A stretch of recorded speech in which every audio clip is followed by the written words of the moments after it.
Okay, hi guys. Happy Wednesday. I feel like sometimes I have to take a minute to remind myself what day it is. But it is Wednesday. We are in week 3 of our Stellar Teacher Summer Series, and there's usually a little bit of a lag. I think it's about 30 seconds from the time I go live to when y'all actually start seeing and hearing me. And so if you're watching me live, if you could just let me know in the comments, hi, I'm here, I can hear you. I always want to make sure that my sound works. I once did a Facebook Live and got maybe about 25 minutes, not 25 minutes, maybe like 15 minutes into it before I realized that my sound wasn't working. Clearly I wasn't paying attention to the comments at that point. And then if you end up watching the replay, if you just want to type in replay to let me know that you caught it, that's always helpful for me just to know who's able to see it. I have a couple of things that I want to show you of. First of all, if you are watching tonight, thank you so much for joining. We are streaming to both our upper elementary teachers Facebook group as well as my Facebook page. And if you have not already joined us inside our Facebook group, I would love to have you come and join us. And I wanted to show you something real quick. I'm going to share my screen. We are doing weekly Facebook Lives on Wednesday, and quite a few teachers have been asking where the replays are, where they can find them. So if you're in our Facebook group, we love having all of our members. It's just so much fun. It's been such a great community. Like I said, if you're not in it, ask us for the link. We'll send it to you. But if you are looking for the past replays of our Facebook Lives, if you come to where it says topics, you'll notice that there is a STC, that's the Stellar Teacher Company Workshop Wednesday. And then if you click on that, you will see all of the past lives. So if you happen to miss a training, if you want to go back and catch something, all of the Facebook Lives that I do will be available inside that group, and you can always come back and catch those. So I just wanted to share that with you real quick. So I hope you guys are all having a really great Wednesday. We're going to be talking all about independent reading today, and I am super excited. And before we get in, I kind of thought it might be fun for us to talk a little bit about our own independent reading. And so if you would let me know in the comments, what is the most recent book that you can remember reading and enjoying, whether it is a picture book, a professional development book, an article, a novel, a cookbook, whatever it is, just share in the comments a book that you most recently read that you enjoyed reading. And for me, one of the most recent books I read was Before She Knew Him by Peter Swanson, and it is a thriller, a little bit of a mystery. It was such a good book. I literally read it in one entire day. And I have been on a bit of a reading kick this year. This is book number, I think this was book number 14 for me. And part of it is the more I read, the more I want to read. And the more I read, the more I discover titles and authors. And the more I am talking with other people about what they're reading, and I'm asking questions. And it just becomes this part of my life. And I think the same is true for our students. If we want our students to be reading books and having conversations about books, they need to actually read. I think last year in 2020, I maybe read 2 books the entire year, and just sort of being out of that reading habit made it really difficult for me to get in, and want to read, because it just wasn't something that I was doing on a regular basis. And so independent reading is not only important for us as adults, but it's important for our students.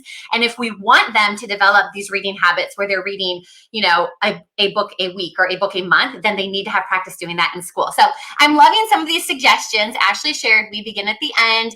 Vonda shared The Lottery Rose by Irene Hunt. I have not heard of that one before. Women Before Wallace, The Return by Nicholas Sparks, just finished it yesterday. City of Girls 2, almost finished reading The Stolen Marriage. Okay, I love these suggestions, so thank you for sharing. I am actually looking for a new book to read, so I love that you guys shared these. Also, just so you guys know, if you are watching us in the upper elementary reading teachers book, just the way I use this program called StreamYard to go live so I can share my screen. And for whatever reason, when I'm streaming to a group, I cannot see your name. So I see Facebook users. So if you leave a comment and I don't say your name, I would if I could, but it is just not visible to me. So just wanted to let you know. But I love when you guys comment. I love when you ask questions. So if I'm sharing something and it really resonates with you, give us a thumbs up, heart the post. Let me know in the comments if that made sense to you. If you have questions about something, ask a question. I will make sure to come back, whether I get to it on the live or at the end, I'll come back and answer all the questions, both on our Facebook page and in the group. And it's so much fun for me when you guys engage. So feel free to leave all the comments, ask questions. And we're going to be talking all about independent reading today. We're going to be talking about why it's important. We're going to be talking about how to get started with it, some of the habits that we can have our students do, just some general tips to keep students engaged. But before we do that, I have a quote that I want to share with you. And this is a Kate DiCamillo quote, who's one of my favorite authors. And it says, "Reading should not be presented to children as a chore or a duty, but it should be offered to them as a precious gift." Let me know how you feel about this quote in the comments. If you agree, this is something that you try to live by with your teaching, if you think that this is hard to embrace in school because of some of the pressures that we have. But this quote really is how I try to approach independent reading in my classroom. And if you got my email this week talking about this Facebook Live, I told you that my students fell in love with independent reading, and that is 100% true. And in some cases, I feel maybe a little, I don't want to say deceptive or sneaky, but you guys know how it's like if you sort of like teach your students or present things to them in a certain way, they're going to, they're going to respond. They're going to sort of like, ham it up if that's what you're asking them to do. And when I moved up to 4th grade, I used to be a lower elementary teacher, and in the lower grades, students love reading just because it's new for them. They're discovering it for the first time. But when I moved up to 4th grade, I realized that my students did not have the same love of reading as my lower elementary kids. And I was like, I have to do something about this, because if I want them to become readers, they need to be reading. And so they need to be excited about reading. So I think it was probably my second year of teaching 4th grade. And when I introduced independent reading to my students, we did it on the very first day of school. It was one of the first things that I introduced to them.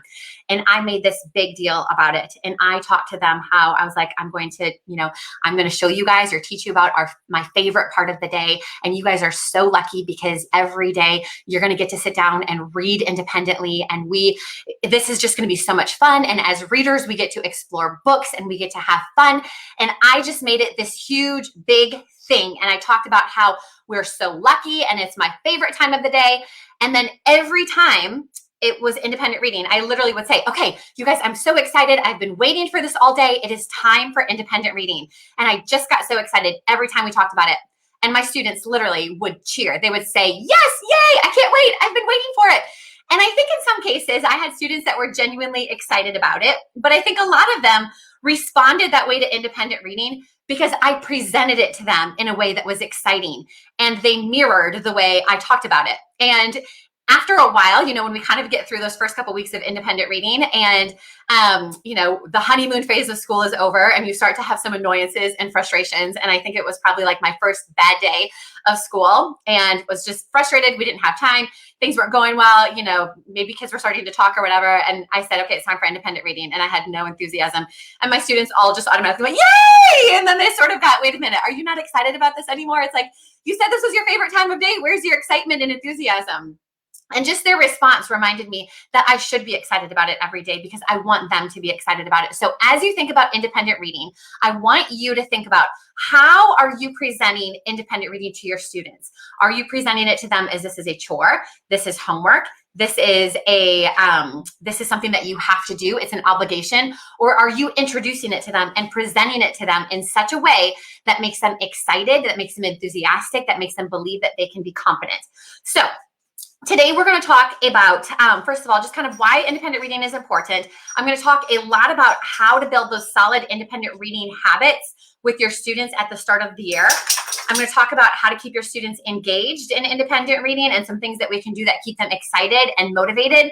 And then just some general accountability ideas. And then I have a couple questions that people ask that I want to answer at the end. So like I said, feel free to ask so many questions. I'm going to go ahead and put that quote off to the side just because it's easier for me if I have the whole screen. Also, my puppies are with me tonight. So if you have any pets that are watching with you, they can, I don't know, enjoy my dogs. Hopefully they don't get in the way too much. But one of the things that I think it's important for us, first of all, is to remind ourselves, why do we want to have our students reading independently in the first place? And ultimately, if we want our students to become readers, they need practice reading. And somebody had asked me a question: what is the best thing to have students do while you are working in small groups? And my answer is going to be read independently, because if they read independently, they're going to get practice applying the skills and strategies that you teach in small group. They're going to get practice applying the skills and strategies during the mini lessons. They're going to be able to build their stamina. They're going to be able to identify their independent reading preferences, and they're just going to learn how to navigate the world of books. If we want them to read, they have to have practice reading. It's kind of like, any sort of sport. If we want students to get better at playing tennis or basketball, if we only ever talk about tennis and we show them videos of tennis and we show them diagrams of tennis and we show them how we play tennis, but we never actually let them take a racket and a ball and hit it back and forth and play a game, they're never going to get good at it. And it's the same with reading. Our students have to have practice, time, and text if we want them to become better readers. So just an important thing to read. Great question, Ashley. How does this work with your weaker readers? And I'm going to talk about that here in a little bit with some things to get started. And so if you need me to clarify a little bit more towards the end, just let me know and I'll happily expand upon that. And then the other thing just to remember with independent reading, why it is so important. Last week during our mini lesson session, I talked about how mastery happens when students practice. Mastery does not happen during whole group. It does not happen during small group. It happens during that independent practice time. And so we want to make sure that our students have a chance to actually practice, again, independent reading. And then maybe the most important thing is when students read independently, they really get to discover their independent reading preferences. I remember I was not a reader growing up. I didn't enjoy reading. I didn't choose to read. We had to. My mom made us. We went to the library and we had to. But I just remember picking books, and I was probably one of those fake readers where I would flip through books. And then when I was in 6th grade, I remember my 6th grade teacher read to us pretty much every single Roald Dahl book. And all of those books are like fantasy books. And I remember I fell in love with it. I loved those books. And then all of a sudden I realized that there's this whole genre of fantasy books that I can read and enjoy. And that's what got me hooked on reading. And so I think it's just a reminder that our students, unless they get time to practice reading and exploring genres, they're never going to figure out their preferences. And if they never figure out their preferences, then they're not actually going to become readers. And so they need to have time to actually practice reading. Okay, so we're going to talk a little bit about how to actually get started with independent reading. But one of the things I would love to hear from you in the comments, and I apologize for my dogs in the background, I would love to know, in an ideal world, how many minutes would you love to let your students read independently? So if it is 10 minutes a day, 15 minutes a day, 20 minutes a day, 45 minutes a day, let me know in the comments how many minutes you'd love to have your students independently reading. And for me, I made it my goal in 4th grade to get my students to 40 to 45 minutes. Now, remember, that was my goal. We didn't always hit that every single day. Some days with our schedule and transitions and other things, we only got down to maybe 15, some days only 20. But I always tried to get my students to 40 minutes. Now, we also didn't get there during the first 3 weeks of school. It took us a month, sometimes a month and a half to get to that point. And honestly, I had some groups some year that we never got to 40 minutes and we had to stop around 30. And I realized that's just what worked for them. So just know that whatever your goal is, whatever you're trying to get your students to achieve, it's totally fine. And any minutes, really, whether it is 15 minutes or 10 minutes, is better than no minutes at all. So we have some that are 30 to 40, 30, 30, 30. Yes, 30 minutes. I love that. 30 minutes is awesome. And again, think about it. Like if you gave your students that gift of reading 30 minutes every single day, think about the books they could explore. Think about the genres. Think about the confidence that they could have. So I love that you guys are shooting really high just as far as like the goals for your students. So a couple things to think about when we are thinking about independent reading in upper elementary. And here's the sad thing. By the time students come to us a lot of times in 3rd, 4th, and 5th grade, they've already created this sort of identity they have about themselves. They've already kind of either told themselves, I'm not a good reader, or maybe they told themselves they are a reader. But a lot of times our students come to us and they know they struggle. They know that they don't do well on state tests. They know that they can't read and access the texts that they have been given to them. They don't like reading.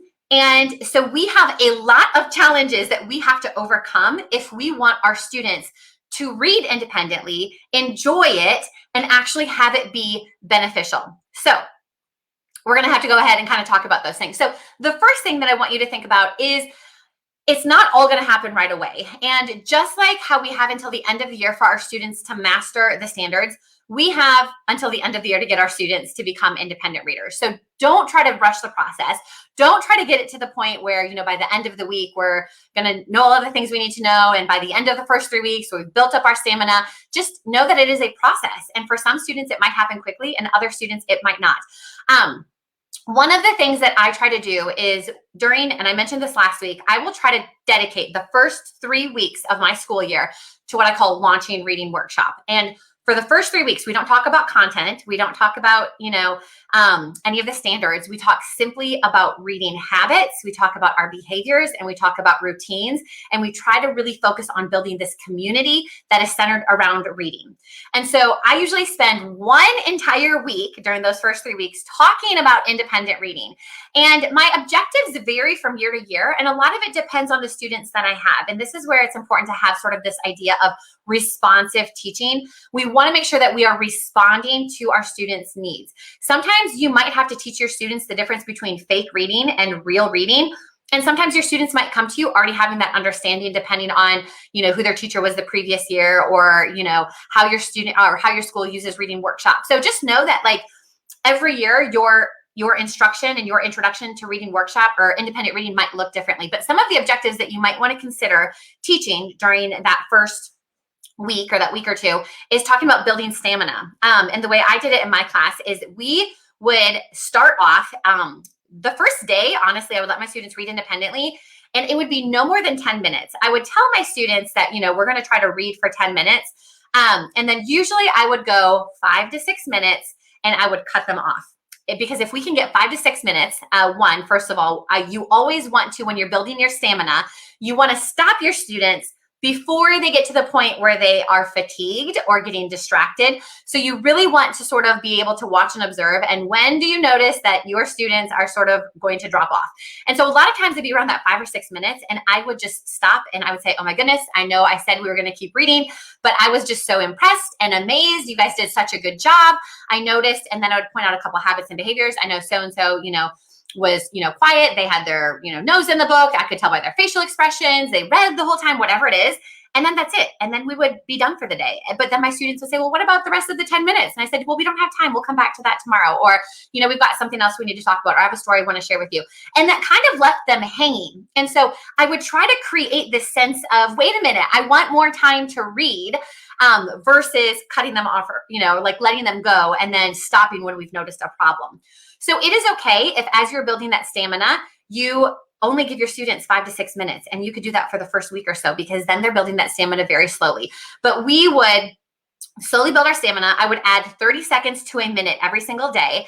And we would set sort of milestones. We would set goals. And so we would maybe say, okay, once we get to 10 minutes, then we'll have a reading party. And it could be something as simple as they get to have free read. They get to bring in a stuffed animal. We get to have a little snack during reading. And then maybe once we got to 20 minutes, we would do another little reading celebration. But build your stamina incredibly slowly. Take your time. There's no point in rushing it. And one of the things that is really helpful is if you can, sort of anticipate when your students are going to get to that breaking point or that fatigue point, and then stop your reading before that. So I would love to know, kind of on your first day of school, if you let your students read independently, and for how many minutes. Where do you start? And it might be helpful to know with grade level as well. So in the comments, if you want to let us know what grade you teach, and when you start introducing independent reading, how many minutes do you give your students? That will be helpful if we have some teachers who are watching that have never done independent reading before, and they can kind of figure out what grade level or where to start their students, depending on the grade level that they're at. So stamina is usually one of the first things I teach my students. I like to explain to them what stamina is and why we're going to slowly build it over time. You can also do things like let students, you could have a graph for individuals. You could have a graph for a class. But again, make it a thing, celebrate it. We want to just constantly have, this positive sort of like mindset around reading and reading for longer periods of time. So other lessons that I would teach during, that first week or so would be teaching students the difference between real reading and fake reading. You know, the reading where they just flip the pages and they're quiet, but they're not actually reading. And then the difference between real reading, where we can tell. And I always tell my students that I can tell by their facial expressions. I can tell if they are really reading because they're going to either be smiling or they're going to have big eyes, or they might even like, you know, put their hands up by their mouth because they read something surprising. So showing students that you really know if they're reading or not. Let's see, fourth grade usually start 8 minutes. I think that's a really good one, Mandy, to start with 8 minutes. Renee says fourth grade and starts the first whole week of school. Fourth grade, 10 minutes. So yeah, it's okay to start independent reading with a very short amount of time. Other lessons you might want to incorporate are how to select books. I love teaching students strategies to select books. If you organize your library by genre, introduce them and explain to them how your library is set up so they know how to find them, but even teaching them to read the back of the book, teaching them to read the inside of the book cover, teaching them to ask classmates what books that they have recommended, teaching them to, you know, ask other people in the school, asking their parents, getting book recommendations, you know, looking for recommended reading, you know, teaching them even how to use the Scholastic book order to make a list of books that they want to read in the future. Teaching students how to abandon books. We have to make sure students have the sort of autonomy to choose to read a book or put a book down if it's not something that is piquing their interest.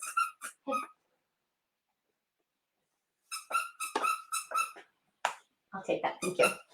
My husband's usually home at this time, so I apologize about the dogs. Teaching students that we can set a purpose for their reading, that, you know, that sometimes we read for academic purposes and sometimes we read for fun purposes, and helping them realize that different times we sit down to read are going to have a different purpose. Other things that I love to teach my students, especially early on, is that strong readers will read both in and out of school. That can be a great lesson to teach early on in the year as you introduce reading homework and making sure your students realize that we want them to be reading outside of school in addition to at school.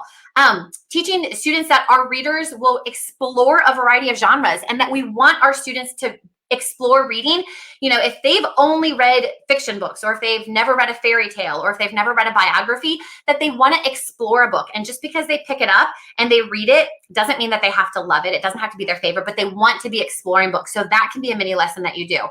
Teaching students that readers will keep a list of books that they want to read. So all of these things are habits and behaviors that we want our students to embody and embrace. And so we have to teach them all of these things. So really think about, you know, what do you want your students to be when it comes to independent reading at the end of the year? And you can even sit down and make a list of the attributes. I want my students to know genres. I want my students to have confidence in their reading ability. I want my students to be able to have a list of books that they want to read. I want my students to be able to read for 40 minutes.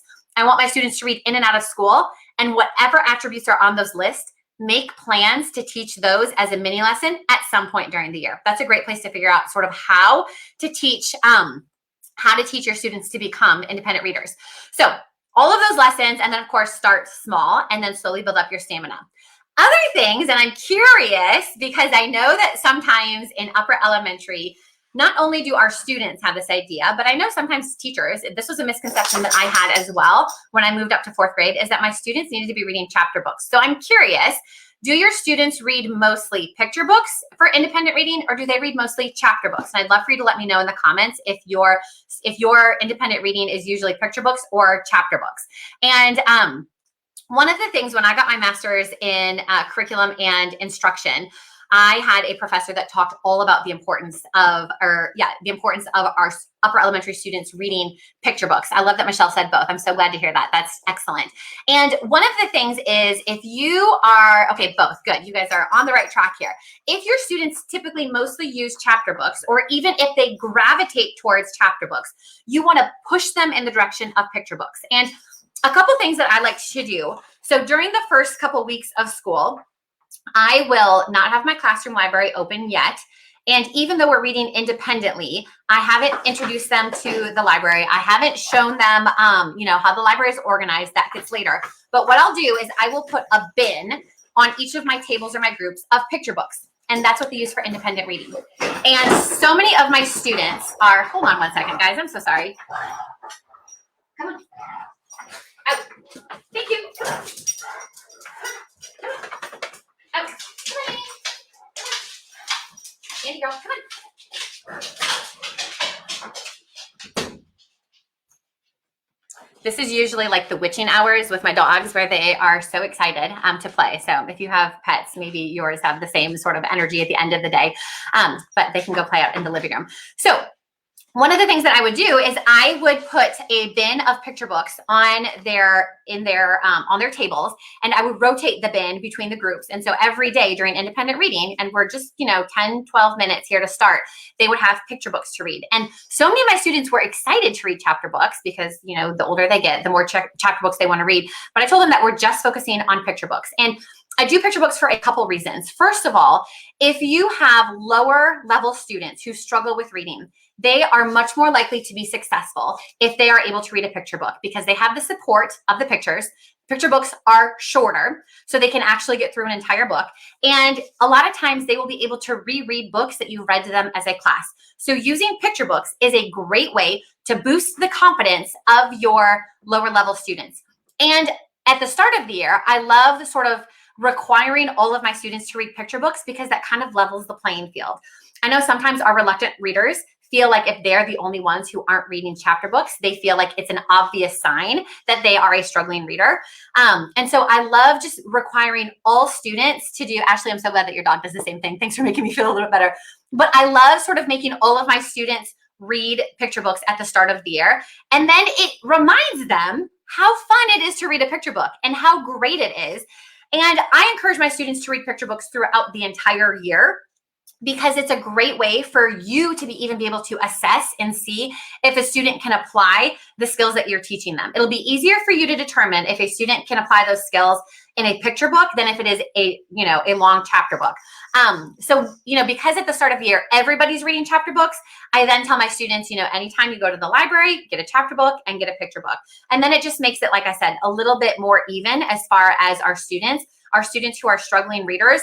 They don't feel like it's obvious that maybe they're the students that don't know how to read as well if they're getting picture books, because everybody's reading picture books. So if you have not used picture books as part of your independent reading, I would encourage you to make that part of your routine at the start of the year when you're introducing picture books, and then just constantly encourage your students to read picture books all throughout the year as well. And then other things that you want to keep in mind is giving students ownership and control of their independent reading. And I think it might have been Diana asked about how much choice do we give students during independent reading. And so I mentioned this before, but the more choice we give our students, so anytime we give our students choice, we're going to see an increase in engagement. And when we see an increase in engagement, there's an increase in motivation and comprehension. So the more choice you can give them is the better. But I also realize that choice can sometimes be scary for teachers for us to give.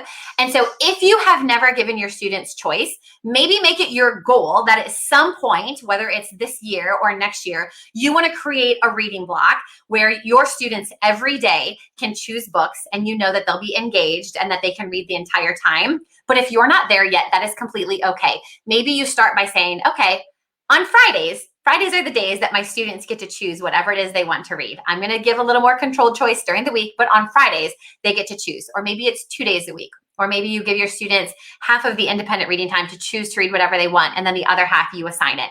So when it comes to choice, again, I love to think about not only this for our students, but as us as teachers on our teacher journey as well. We are all on a continuum, and we are all continuing to grow and learn. And so if you are new to independent reading, if you're new to giving your students choice, if you're new to using picture books in your library and, letting students choose how to respond to reading and all of these things, that is okay. You don't have to get to the end result yet. You can start by just incorporating a few of these things. So if this is all new to you, set a small goal and, maybe just start with a few minutes of independent reading or a few minutes of free choice or 1 day of free choice, and then just commit to constantly growing and improving upon that. So choice is always going to be a good thing. The more choice you can give your students, the better. But also if this is new and you've never given your students choice before, then you don't have to give them, free reign from the beginning. And also reminding yourself that anytime you give your students choice, you are going to be teaching them, you're going to be modeling to them, you're going to be showing them. So it's not like on the very first day of school, it's like, okay, 40 minutes of independent reading, pick whatever book you want and go for it. You're building them up to that. you're training them, you're showing them how to make good choices, you're teaching them how to develop their reading identities, you're teaching them how to respond. All of that happens over time to where slowly by the end of the year, they might get to that choice. So hopefully that answers the question about choice. We can talk a little bit more about that at the end too, if you guys want to hear just some other strategies on how to sort of like build that independence with your students. But one of the things that I like to do in independent reading can be this time where, because here's the reality of it, I'm not going to be sort of delusional or pretend that, all of my students were angels all of the time. I had moments where I got so frustrated with my students because they were either talking during independent reading, they were out of their desks during independent reading, they weren't reading, their book boxes were, a mess. They were, their reading journals were disorganized. They were writing in their science journals. So my classroom was definitely not perfect when it came to independent reading. I definitely learned things over the years. And one of the things that I realized is that pointing out the negatives and, pausing independent reading and yelling at a student or correcting a student that made a mistake is not going to be as effective as if we highlight the positive. So one of the things that I learned to do was, rather than telling a student you're off task, you need to get back on track, you need to be reading, whatever it is, I would point out the student that had the behaviors that I wanted all of my students to have. I would point out that so-and-so was reading a variety of genres. So-and-so was on task the whole time. I could tell so-and-so was engaged in the book the entire time. I noticed that someone balanced their time well between reading and writing. So I would highlight the things that I wanted all of my students to do rather than pointing out the negative, because that just reinforces those behaviors for all of the students. So just something that worked for me. So a couple things that I want to share with you. I have a ton of resources that I use with my students to keep them engaged and motivated during independent reading time. And some of these are freebies that I have. Some of them are resources in my TPT store. Some of them are resources that are in the membership. And so if, as I am sharing these things, if you want to know where you can find it, just leave a comment and either Brooke or myself will come back and include the link either at the end. If it's a freebie, or like I said, if there's a link to it in my TPT store, wherever you can find it, we will let you know. So just know that I'm going to share quite a few different ideas. And as I'm sharing them, if it's something that you want to know how you can get access to, just let us know in the comments and then we'll share the link. So I think one of the things that we have to remind ourselves is that if we want our students to actually read independently, and if we want them to enjoy it and read the whole time and be engaged with it, it has to be fun for them. I think we have this constant struggle between making reading fun and making it effective. And it can be both. Reading can be fun and it can be effective, but we have to be mindful of it.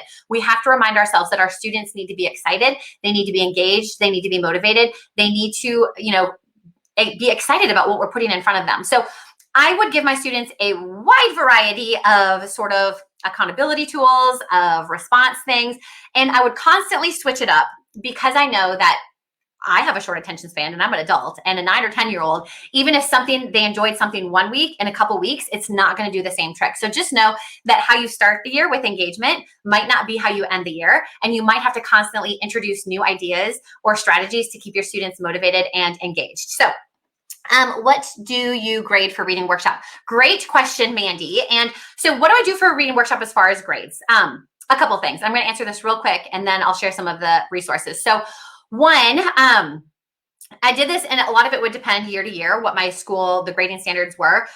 Sometimes I would grade like a reading response assignment. So if it was a graphic organizer, if we did like a reading log, if we had I have some reading response activities. They're not necessarily graphic organizers, but if they had to create a social media profile for a character, if they had to come up with a to-do list that the character would do, if they had to create a story mountain, if they had to write an alternative ending, something like that might be something that I would do for reading or for a grade. Sometimes I would just do participation grades and whether or not they were on task. And I had a rubric for independent reading, read the whole time, read a variety of genres, responded to reading. That would be part of their grade. So a participation grade. So a lot of it depends on what your school standards are. One of the things that I tried to do is I tried not to grade everything for independent reading. And I tried not to grade every single day or make them have an assignment every single day. Because again, I always think about if every time I sat down to read a book, if I had to write a summary after every book I read, I would not have read 14 books so far this year. And if I had to keep a book log of every book I read, I would not do it. And so I think about, as an adult, what are things that sort of kill my love of reading? And I try to avoid those things with my students. And so I tried to come up with some alternative things. So all of these like resources that I'm going to share with you, you could use in some capacity for grading. I would try to, as much as possible, rather than grading daily assignments, I would do something like on Friday, I'm going to give you an exit ticket to assess your character analysis, because that's what we've been practicing this week, and let your students know that it is an assessment. And it can be a short little exit ticket. It doesn't need to be a long quiz, but that way they know that this is not necessarily their normal reading routine, and that it's something a little bit different. Because when students know that something is for a grade, sometimes that can cause, whether it's like testing anxiety or nervousness. But if they know that everything else is for fun and it is to help them understand the reading and it is meant to be enjoyable, then they're actually going to put that enjoyment into it. So hopefully that answers that question. So one of the, and this is actually a free resource that I have, but one of the things that I give students, and these are super simple, this is just a really easy way to help students kind of set their intention for the day. We talk about a purpose for reading, but these are just little, I call them accountability bookmarks. And I have one for genre and I have one for reading skills. And I wouldn't give them both to my students at the same time. Maybe we would do reading skills first, or maybe genre, and then a couple weeks later I'd give them the reading skills. And what they could do with this, they all had a little clothespin. If they lost their clothespin, they had a paper clip, because these things, well, they're relatively cheap, but as you can imagine, students would lose these things quite regularly, or they like to play with them. So if they lost it, too bad. But all it is they would, for the day, they would tell me, today I'm reading a biography, and they would simply clip the paper, the clothespin there, and then this would sit on their desk during independent reading time. And that was helpful for me, because if I was coming around to do a reading conference, I knew that they were reading a biography, and I could have questions, and I could ask them questions about a biography. The other one is reading skills and strategies. So asking and answering questions, close reading, compare and contrast. And so students could simply say, okay, today I'm going to practice summarizing, and they just put the clothespin there. And then again, that shows me this is what they're working on. And it's just helping them set the intention. It's reminding them, first of all, on this little bookmark, they see all of the skills that they should be doing as reading. So it reminds them of what they should do. And then just that simple act of saying, okay, this is what I'm working on today, is a reminder that I should set a purpose for what I'm reading. So this is a really easy thing that you can give students. It's an easy way to sort of introduce goal setting, to set a purpose for reading. You could use these for a couple weeks, then you could send them home and you could introduce something else. So this is a freebie. If you want the link for this, just let me know in the comments. But this is a freebie that I've shared with my audience in the past. In fact, you might already have this one. But these are super helpful to use during independent reading time.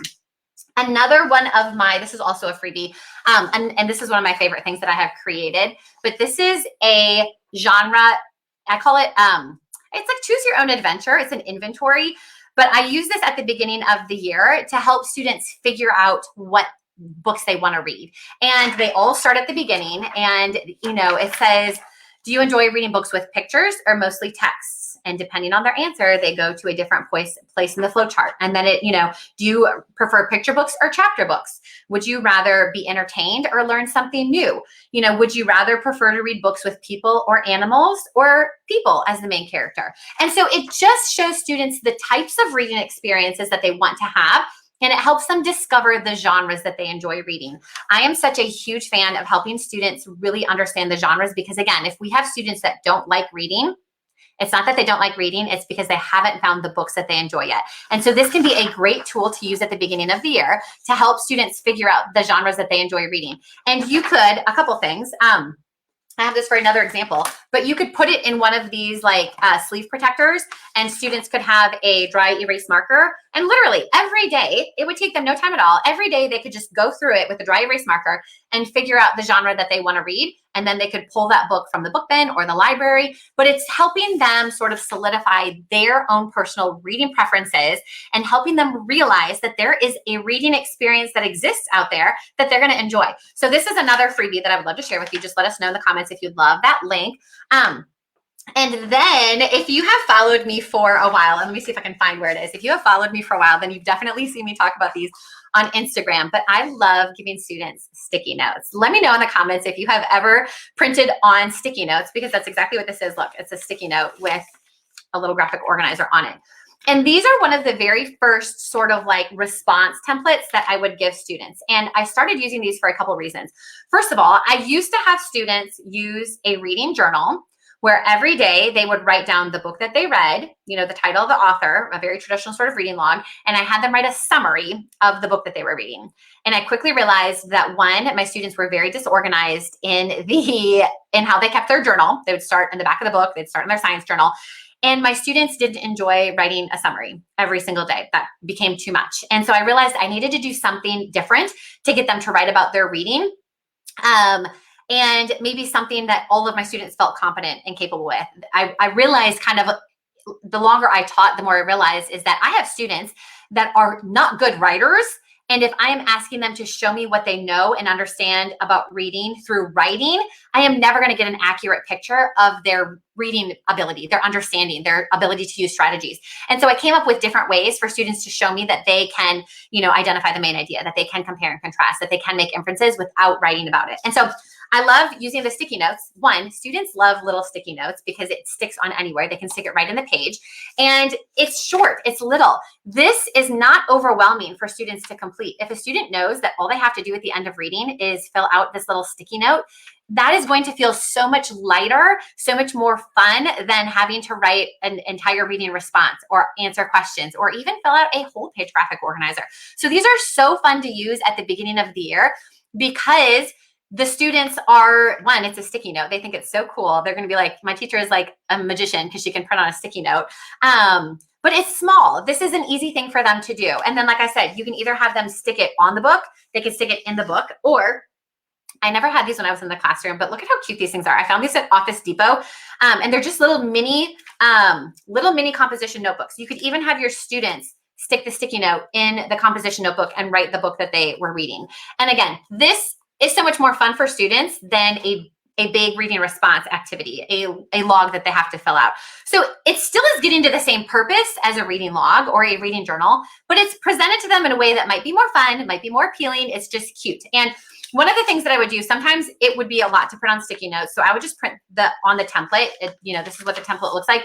I would just print this on Astrobrites and cut them out. But what I would do is I would just collect all of these. I would stack them up.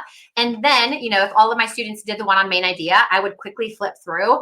And even if I didn't read the picture book, I could tell kind of by what they wrote for the main idea, what their details were. Does the student have a pretty good understanding or not? And I would know, do I need to pull somebody for a strategy group?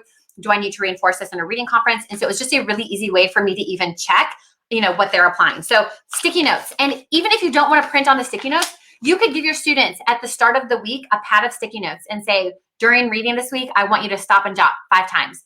And they can pick and they can choose. They can decide if they want to ask questions, make connections, whatever it is. But a sticky note is such an easy way to keep students engaged. And again, the size, it is not overwhelming. So little things like that can be so fun.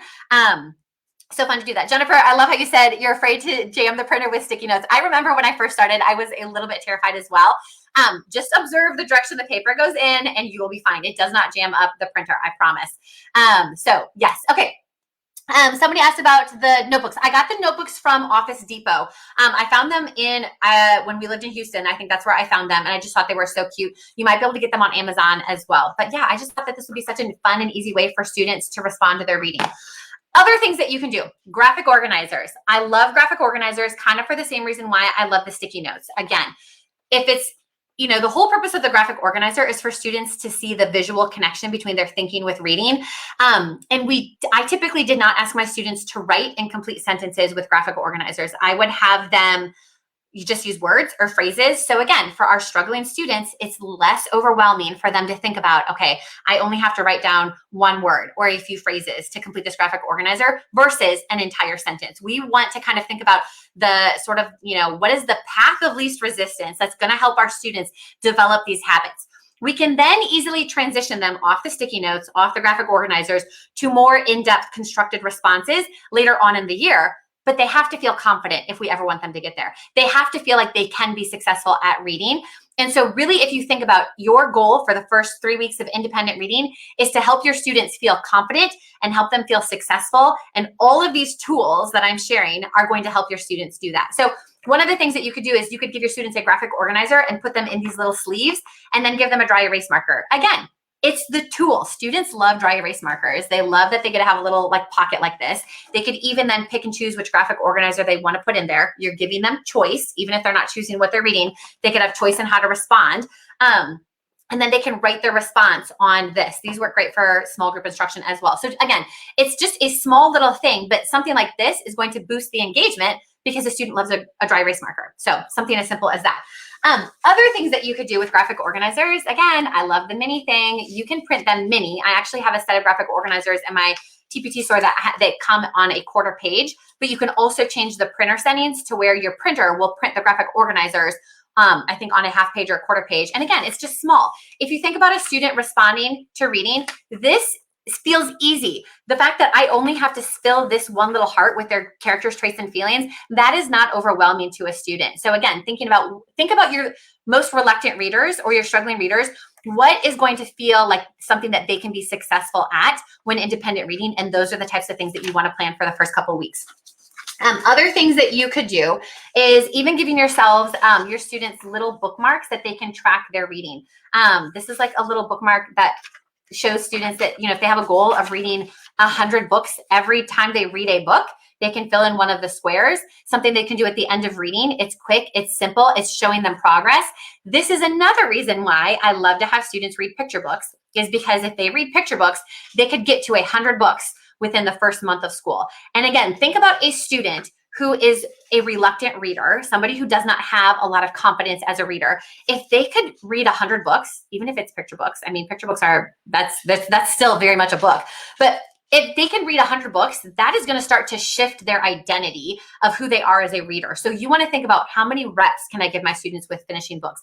How can I help my students develop this confidence? How can I motivate them to want to read more? So giving them a little bookmark, a little graph, a little tracker. It can be something as simple as even like, I always get mixed up in the video, but I just made this one with a bunch of stars on the front. And then every time they read, they get to fill in a star. Super simple, but things like this are motivating for kids. Things like this are fun for our 8, 9, 10, and 11-year-olds. So yeah, they can track the minutes, they could track the books they read, they could track the genres. Other things that you could have students do, and I always try to keep these shorter. My goal was to keep this one short, and I'm realizing we're at 46 minutes. So thank you to everybody who's still watching with me. I have a few more things that I'm going to share. And okay, one of the other things are, lost my screen there. Our reading challenges, and I'm going to share my screen and kind of show you. And these, I actually have a freebie of these, a product in my TPT store and in my membership, but I would do one of these once a month. So every month we're giving our students a different focus. One could be a read at home challenge. You could do a 30 and 30, so 30 minutes a day for 30 days. We're looking at genre challenges. Can they read from a different genre every month? You could even have a picture book challenge where, again, we want our students to read a different picture book every day. A poetry challenge, sort of forcing them to read something that's a little bit different. A reading response challenge, something that they're going to respond to a book in a bunch of different ways. A Caldecott or an award challenge. You could pick any award. There's so many different reading awards. My students always ask, what does it mean if there's a medal on the book? Explain to them what that means, and then challenge them to read, 20 different award-winning books. One of my favorite challenges that I did with my students was, I called it a yes, I'll read it challenge. And basically what they had to do is they had to go ask their mom, their dad, their sibling, a friend, the principal, whoever it is, for a book recommendation. And it could either be a book recommendation, a genre recommendation, and then they had to commit to reading it. So it's just a fun way to get students talking about books and reading something that they might not select from the library. So a bunch of different things that you could do with that. But reading challenges, you could have a different reading challenge every month of the year. And that's just another really easy way to keep students excited about their independent reading. Okay, I love that you guys we will share all of the links for this. I just love sharing resources with you guys that I know are gonna make teaching reading easier for you. And then other things that I like to give my students during independent reading, I know I mentioned these last week, but anytime I teach a mini lesson, giving them a little strategy ring. And then they can have this with them. I like to think about, I want to, independent reading is meant to be fun. It's meant to boost their confidence. And so I want to give them the tools and the resources that they need to maybe be successful. And just because I taught something during a mini lesson and maybe reinforced it during a strategy lesson, my students might not have mastered it. So they might need a reminder on what a narrator is, or they might need a reminder on how characters have different perspectives and what that word perspective means. And so if you can give your students anchor charts, whether it's on a ring or glued in their journal or even a folder, students then know that they can go back and reference that if they come up to something. And if we can give them those tools to use during independent reading, they're going to be much more likely to try to use those tools as well. Other things that I love giving students are bookmarks, similar to the anchor charts, but they're different. It shows, what the skill is. I'm going to show the yellow because the pink never shows up well on the camera. But what does it mean to make predictions? How does that help us as readers? And when should we make predictions? And then on the back, it has thinking stems and question stems. And something like this can also be helpful. Now, everything that I am showing you and sharing with you, they're helpful to give to students, but I would not give them to students all at once. And this is where we kind of need to have a toolbox filled with resources and tricks and ideas to motivate and challenge and encourage. Because during the first 3 weeks, your students are going to be excited about independent reading just because it's new and you've made it a big deal. But after a while, they're going to lose their interest. They're going to lose their motivation. You might have some students that used to love reading and then they're just not going to anymore. And then that's when you need to say, hey, I have a new bookmark for us. Let's track our reading, with this. This month, we're going to keep track of genre. Or, hey, I have a new resource I want to share with you for independent reading. Here's a bookmark for the skills that we've read. Or, hey, I've got some new response activities. Or here's this cute little notebook that you can use to keep track of the books that you want to read. So be thinking about sort of that toolbox that you are going to have as a teacher. So when your students are starting to become less engaged, less motivated, you have an idea of different things that you can give to them and introduce to them to make them more excited and kind of refresh their enthusiasm for independent reading. Okay, so I think those are all of the resources that I wanted to share with you. And then I would love to know, out of all of the things that I shared, if there is anything that you are super excited about trying with your students or incorporating. You can let me know in the comments. And I see some people talk about the reading challenge link and people talking about the bookmarks. Again, super simple things. Amy asked, what do you put in the sticky notes? Let me just talk real quick about the sticky notes in case you have a question. And Amy, I hope I answer your question. So with the sticky notes, when you print the template, it prints off as just a white piece of paper. Then when you put the sticky notes on top, you put the blank sticky notes on top and you run it through the printer again, then this template will come on top of it. So, and I have literally a sticky note template for as many anchor charts as I have. So whatever skill it is, there's sticky notes on this one sheet. It was for main idea. There's one for making inferences. A summary, plot structure, a little story mountain, making connections, questions. And so whatever sort of skill I'm giving my students, I would maybe give them that sticky note. And then as they're reading independently, they would just jot down their thoughts. And then depending on how I was using it, if a student was coming like to a strategy group or I was going to have a reading conference with them, I would have them stick it in their book. Sort of the hard part about having them stick it in their book is sometimes they forget to take it out and then it lives in the book for a future student to read, which is never a bad thing. But a lot of times I would have the students stick these sticky notes in their reading journals or in their reading folders, or I would collect them. But again, it's just a really easy way to keep track of students' thoughts. So hopefully that answers your questions about that. Lost my train of thought here. What was I going to say? Oh, letting me know in the comments. So let me see if there's something else. Sticky notes. Yay, Jennifer. I'm so glad you're going to try the sticky notes. The sticky notes are, Beth, to answer the question, if you have my sticky note bundle, because I have them for writing and math and a bunch of different things, they are included in there. That template is included in there. I'm going to finish up sort of the last things that were on my outline, and then I'll go back and try to answer as many of the questions that I can. I love talking about reading with you guys, and I always get so encouraged and enthusiastic just to see how many of you stick with me all the way up until the end. So I will happily answer as many questions as I can once I get through the few other things that I wanted to mention. So a couple other things to think about. Oh, one more thing with the sticky notes. One thing that I would do with students sometimes, and this is another easy way to give them choice, is I would give them, like for the week, I would give them this entire page. So each student would get their own page. And I would tell them by the end of the week, I want you to try to use all 6 sticky notes. So they would get to choose if they were reading, which, when they'd like to apply that skill, when they'd like to try it. And it is, if it's 6 sticky notes, that's basically 1 a day. And then one day they had to use 2. So that's another really easy way to increase choice and almost make it a challenge. It's like, hey, can you try to use all 6 by the end of the week with reading? So that's another way that you can kind of like boost that engagement. So again, we want students to have as much choice as possible. One of the things that I think about with all of these reading response activities, I would say when you're giving your students kind of whatever it is, pitch it with the idea, introduce it with the idea of this is for them. Those sticky notes are for them. It is to help them understand. It is to help them remember what they're reading. It's to help them have a better reading experience. It's meant to be fun. It's meant to sort of like help them have conversations with their classmates, and then let them know when something is going to be graded. So sort of differentiate between this is a tool to help you grow as a reader, and now this is something that I'm going to grade. Not everything we give them every single day has to be graded. And here's the other thing. Students don't even have to do a written response every single day. You could sometimes just tell your students, you get to read today for the fun of it. And I'm not even going to ask you to do a graphic organizer unless you want to, or turn anything in. It can just be for the fun of it. So they don't always have to have a reading response or an accountability tool. It can just be reading, because that also helps build their confidence. It helps them have more fun. It sort of takes some of that pressure off of them. And then just again, that reminder, we want to make sure that we're constantly switching up these routines, because whatever it is that you introduce at the start of the year, if it is getting them excited about reading, if it is helping them show you that they understand the skills and strategies, I promise you at the end of the year, it is no longer going to work, because that's kind of how teaching is. We have to constantly introduce new things and reinvent, ourselves and our students and helping them keep engaged. And so just remind yourself that it is going to take a lot of tools to keep your students excited about reading. But that's why I wanted to share so many of them with you today. And then I think just to reiterate what I said at the beginning, wherever you are at sort of on this journey of helping your students become independent, confident readers, know that if all of these things I shared with you, if you're like, that is overwhelming, I have not even started with independent reading yet, I don't think I can manage all of that, then that's okay.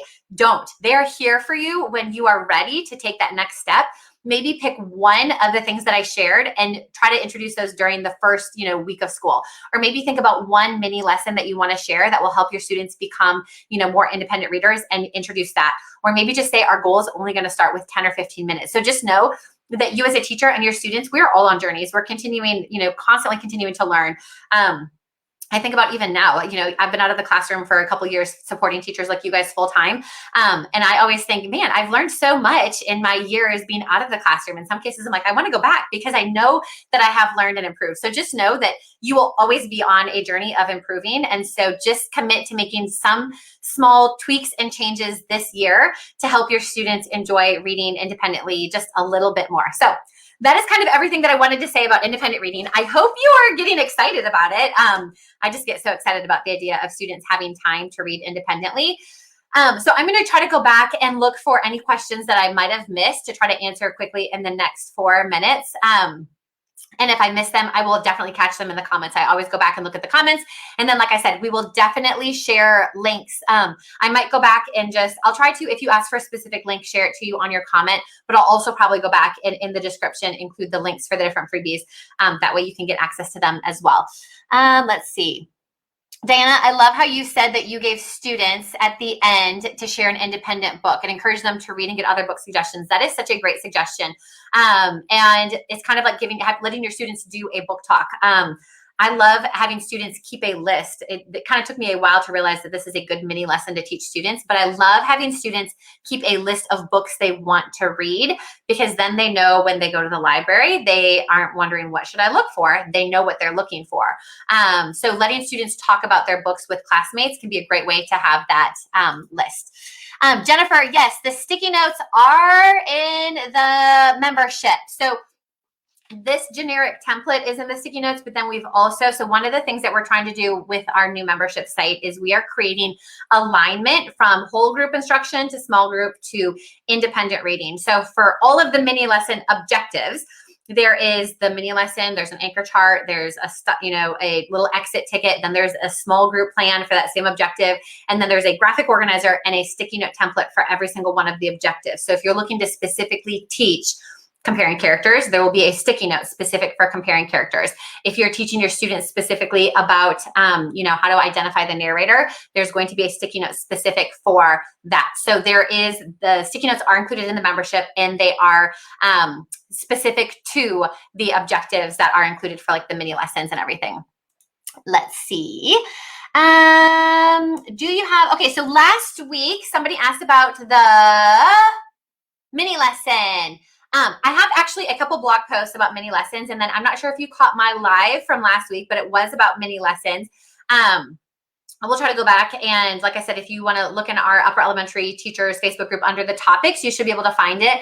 But I'll come back and leave a couple of links for blog posts that have to do with mini lessons as well. Let's see, other questions. Sticky notes are part of a bundle. They are not a freebie at this time. Love that yes, one of our Facebook users said that they're going to use the sticky notes as the reading challenges. Both of those are such good ways to get students excited about reading.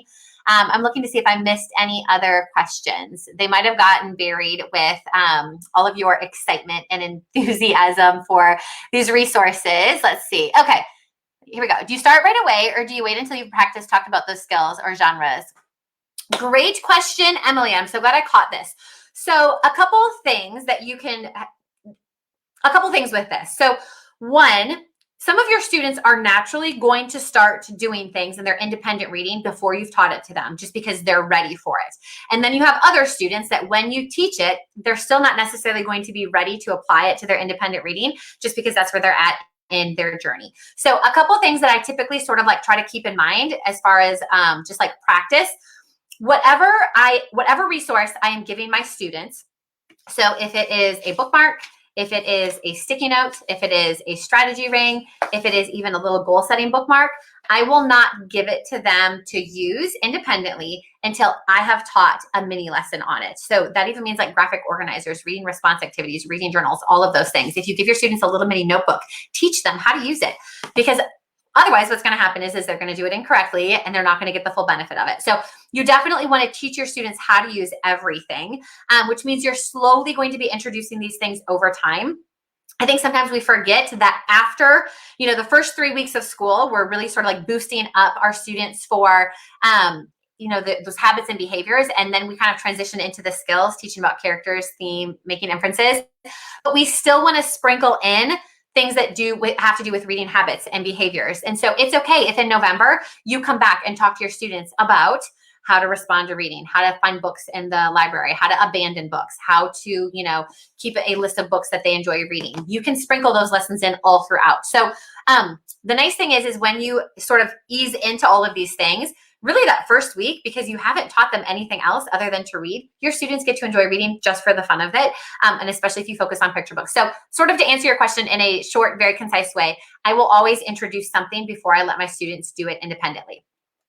Okay, I am going to go back here once I log off, but we have been on for an hour and I want to make sure you guys feel like you can leave. So I'm going to go ahead and end this live, but I look forward to Wednesdays so much, and I just enjoy chatting with you guys. This has been so much fun for me. And so thank you so much for joining. We will be back next Wednesday, and next Wednesday we are talking all about strategy groups, which is one of my favorite ways to introduce small groups to students. And I'm going to go back later tonight after probably dinner, so it might be a little bit later this evening, but I'm going to share a bunch of links and answer questions. So just know that if you asked a question or if you're watching the replay and need something, always let us know and I will get you those things. And I will see you guys next week. Thanks so much for joining.